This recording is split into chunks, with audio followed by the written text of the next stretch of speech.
लोकसभा चुनाव को लेकर बीजेपी की बड़ी बैठक जारी है। राष्ट्रीय पदाधिकारियों के साथ प्रधानमंत्री मोदी का ये मंथन हो रहा है और आपको बता दें कि इस बैठक में गृह मंत्री अमित शाह, जेपी नड्डा और साथ ही बीजेपी महामंत्री और सभी राज्यों के अध्यक्ष भी मौजूद हैं।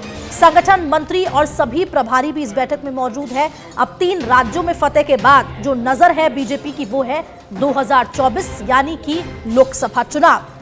और 3 राज्यों के फतेह के बाद अब जो तैयारी है, जो रणनीति है, कौन से मुद्दे लेकर जनता के बीच में उतरना है, उनको लेकर चर्चा हो रही है। प्रधानमंत्री नरेंद्र मोदी ये बैठक ले रहे हैं। जेपी नड्डा मौजूद हैं, गृह मंत्री अमित शाह मौजूद हैं और तमाम राज्यों के प्रदेश अध्यक्ष भी मौजूद हैं। तो प्रधानमंत्री का मंथन जारी है। 3 राज्यों में सरकार। अब 2024 पर नजर है बीजेपी की कि किस तरह से फतेह पाई जाए लोकसभा चुनावों में। सेमीफाइनल तो जीत लिया है, लेकिन अब जो फाइनल है वो अभी बाकी है। और दिल्ली ब्यूरो चीफ जुड़ चुके हैं फोन लाइन पे, राजीव हमारे साथ। राजीव, 3 राज्यों की फतेह के बाद अब सीधी नजर 2024 यानी कि लोकसभा चुनाव पर। क्या कुछ जानकारी, किस तरह का मंथन किया जा रहा है आज? बिल्कुल, देखिए इस समय बीजेपी मुख्यालय के विस्तारा भवन में बड़ी बैठक चल रही है। इस बैठक में बीजेपी के सभी पदाधिकारी मौजूद हैं। बीजेपी के राष्ट्रीय अध्यक्ष जेपी नड्डा के साथ प्रधानमंत्री नरेंद्र मोदी भी इस बैठक में मौजूद हैं। और देखिए यह बैठक जो है आज और कल 2 दिनों तक चलेगी। और इस बैठक में लोकसभा चुनाव पर फोकस है कि कैसे लोकसभा चुनाव को जीतना है, जो सरकार की योजनाएं हैं यह आम जनमानस तक पहुंची कि नहीं पहुंची। सभी राज्यों के जो बीजेपी प्रदेश अध्यक्ष है वो लोग भी मौजूद हैं, प्रभारी मौजूद हैं, संगठन मंत्री मौजूद है।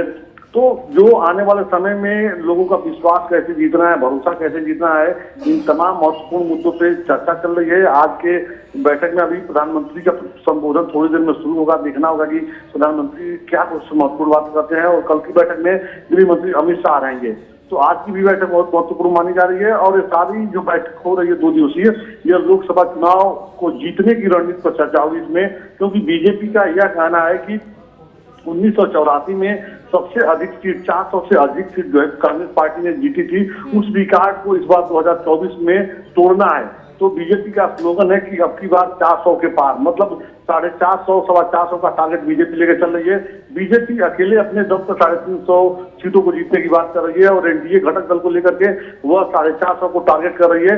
कुल मिलाकर देखा जाए तो बीजेपी के जो रणनीतिकार हैं, बड़े नेता हैं, चाहे प्रधानमंत्री नरेंद्र मोदी की बात कीजिए, गृह मंत्री अमित शाह की बात कीजिए, ये सभी लोग बहुत उत्साहित हैं।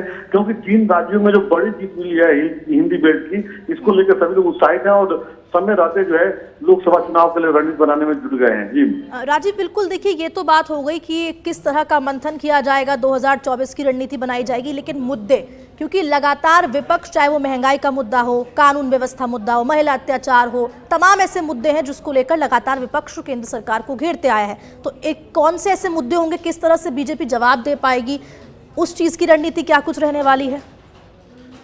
देखिए बीजेपी लगातार अपने हिसाब से अपना सियासी चाल चल रही है। और सबसे बड़ी बात है कि लोकसभा चुनाव को जीतने के लिए रणनीति बनाने में जुटी हुई है। लेकिन विपक्ष की जो बात की जाए, विपक्ष के पास तो मुद्दे बहुत है, लेकिन विपक्ष अपने ही मुद्दों में देखिए घिर जा रहा है।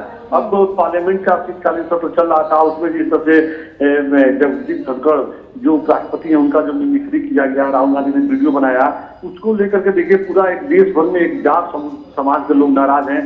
दूसरे समाज के लोग भी नाराज हैं कि उपराष्ट्रपति का पद भी इतना बड़ा गरिमामय पद होता है और उसमें अगर जगदीप धनखड़ की बात की जाए तो वह उम्रदराज नेता है, लंबे समय का सामाजिक अनुभव है, किसान पुत्र है, उनका मिमिक्री करना ठीक नहीं।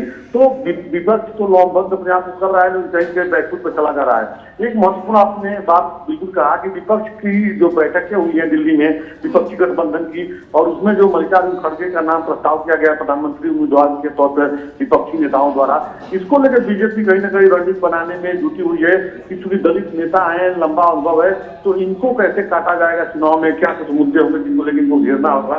तो भारतीय जनता पार्टी देखिए बहुत सजगता से काम कर रही है और मजबूती के साथ काम कर रही है। जी राजीव, आपने कहा कि प्रधानमंत्री का संबोधन भी देखिए, जाहिर सी बात है यहाँ हो सकता है, संबोधन में वो क्या कुछ मैसेज दे सकते हैं, क्योंकि देखिए अभी चर्चा हो रही है, मंथन हो रहा है।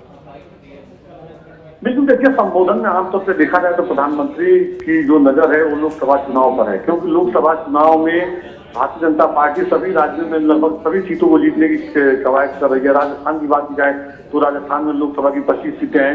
बीजेपी का मानना है कि 25 की 25 सीटें जीतेंगे।